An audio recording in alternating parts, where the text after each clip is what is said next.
En una entrevista de Edouard Punset al psicólogo Daniel Schafter, autor del libro Los 7 pecados de la memoria, hablaba de los recuerdos de un amigo suyo, el cual recordaba con nitidez cómo vivió de niño los bombarderos en la ciudad de Londres durante la Segunda Guerra Mundial. Sucesos los cuales nunca vivió porque en realidad él no estuvo en la ciudad de ese tiempo. Fue a través de historias de sus familiares el cómo él formó ese recuerdo tan nítido que en realidad nunca vivió. Y casualmente, este mismo autor cuenta la historia de una mujer que fue asaltada violentamente en su casa y pudo reconocer sin problemas a su agresor. Sin embargo, y a pesar de su seguridad, era imposible que dicho sospechoso hubiese sido el autor de los actos. Al parecer, la mujer reconoció como actor de la agresión a Donald Thompson, un psicólogo que, en el momento del suceso, estaba en la otra punta del país hablando en televisión en directo. Estos son solo 2 casos en los que la memoria jugó malas pasadas a sus protagonistas.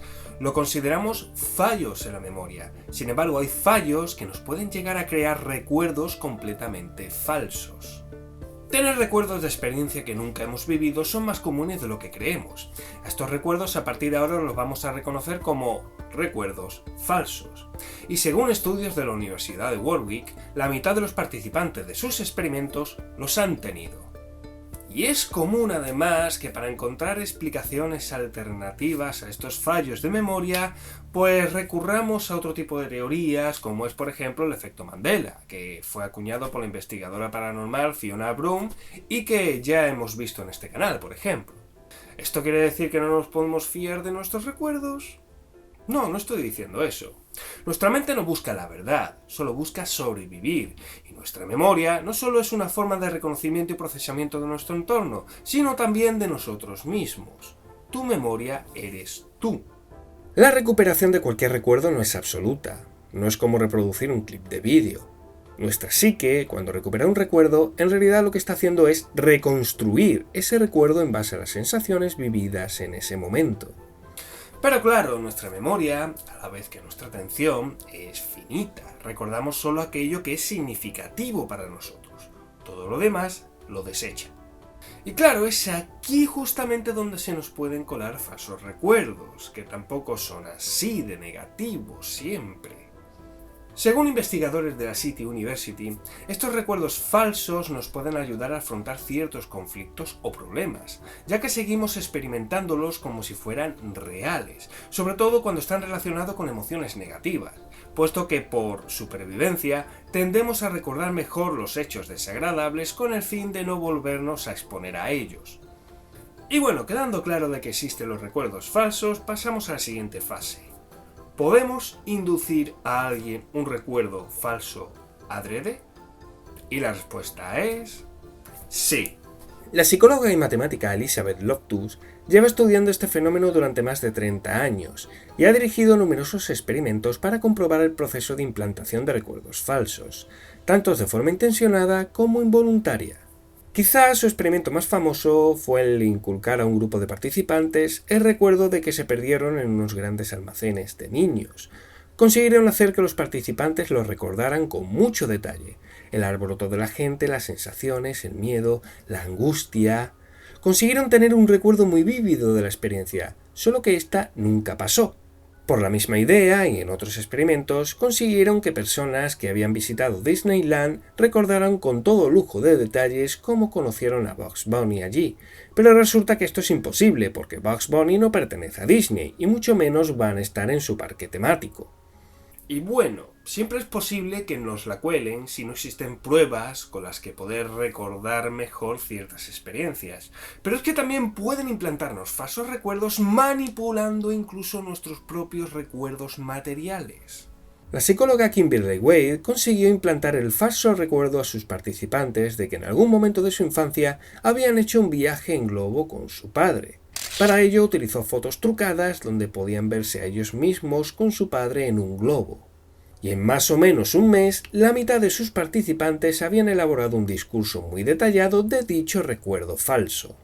Y es que para Loftus los ingredientes para crear un falso recuerdo tampoco son tan difíciles de encontrar.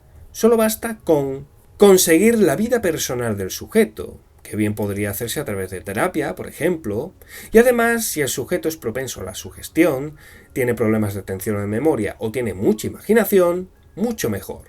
Después está plantar la semilla de recuerdo.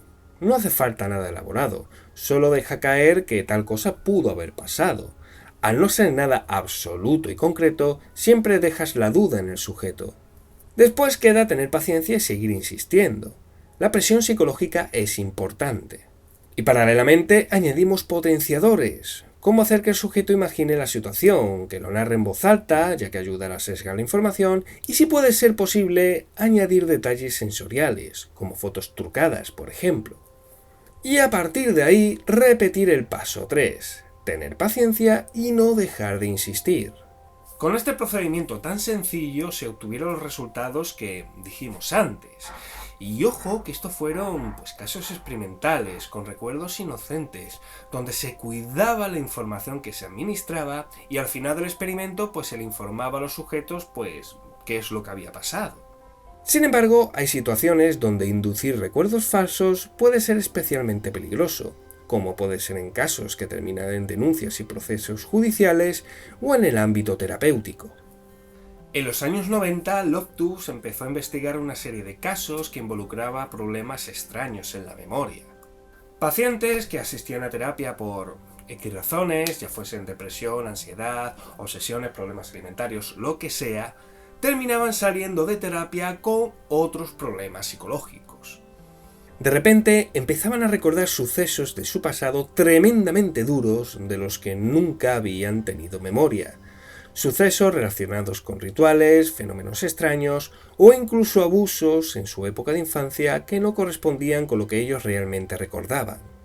Loftus empezó a investigar y encontró un origen común en estos recuerdos. La clave estaba en el tipo de terapia que recibían los pacientes.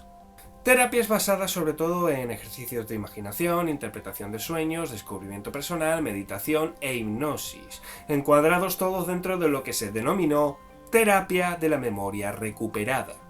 Esta no es una psicoterapia arreglada en sí misma, sino que es una suerte de cajón desastre donde se engloban muchas técnicas diferentes con el fin de acceder a recuerdos reprimidos y traumáticos del paciente. Y la cosa es que más que acceder a estos recuerdos reprimidos, esta terapia lo que hacía era que los inducía. Ya sea en muchos casos jugando con la sugestión del paciente, diciéndole de entrada que sus dolencias se deben a recuerdos reprimidos de oscura índole, por lo cual ya predispone al paciente a elaborar dicho recuerdo. O ya sea modificando un recuerdo que ya existe a través de lo que Loftus denominó efecto de la información engañosa, que consiste en cambiar la naturaleza de un recuerdo ya existente para revivirlo con otra emocionalidad. En este caso, de forma traumática. I feel so violated. I can't believe it. En unos experimentos hechos con terapeutas expertos en interpretación de sueños, se les pidió que interpretasen los sueños de un número de sujetos como representaciones de vivencias traumáticas, aunque realmente estos sueños no tuvieran ese contenido, pero se les decía que tenían que interpretarlos de esa manera, de manera traumática. Y los sujetos elegidos para el experimento no manifestaban haber vivido ningún tipo de vivencia traumática, pero después de haberse sometido a una sesión informal con estos terapeutas, empezaron a hacer ciertas asociaciones y a recordar ciertas cosas como traumáticas. Y como último ejemplo tenemos las técnicas de hipnosis, las cuales también han sido probadas que nos sirven para la recuperación de recuerdos reprimidos, escindidos u olvidados. Lo que sí se ha probado es que un sujeto en hipnosis está más desinhibido a la hora de responder a preguntas y afirmando recordar detalles que en estado no hipnótico no se atrevería a desvelar, lo que algunos investigadores llaman responder adivinando. Os dejo en la descripción este artículo donde se recogen las técnicas que más falsos recuerdos inducen, que aparte de lo ya mencionado, incluye también la psicología transpersonal, las escuelas de descubrimiento personal, la visualización guiada, la terapia de vidas pasadas y también las terapias de corte psicoanalítico. Y tiene su lógica, ya que el corpus teórico de estas técnicas proviene del concepto de represión entendido por el psicoanálisis freudiano como el proceso psíquico en el cual deseos, pensamientos, emociones o recuerdos se quedan alojados en el inconsciente, manifestándose desde allí en expresiones que se traducen como síntomas a tratar en terapia. Y aunque sería una barbaridad decir que todo paciente que se haya sometido a terapia psicoanalítica ha terminado con falsos recuerdos, sobre todo relacionados con abusos en la infancia, sí es verdad que el encuadre psicoanalítico provoca una situación de alta sugestionabilidad que puede provocar esta implantación de recuerdos, de forma intencional o no. O sea, vamos a ver. Para que yo lo entienda.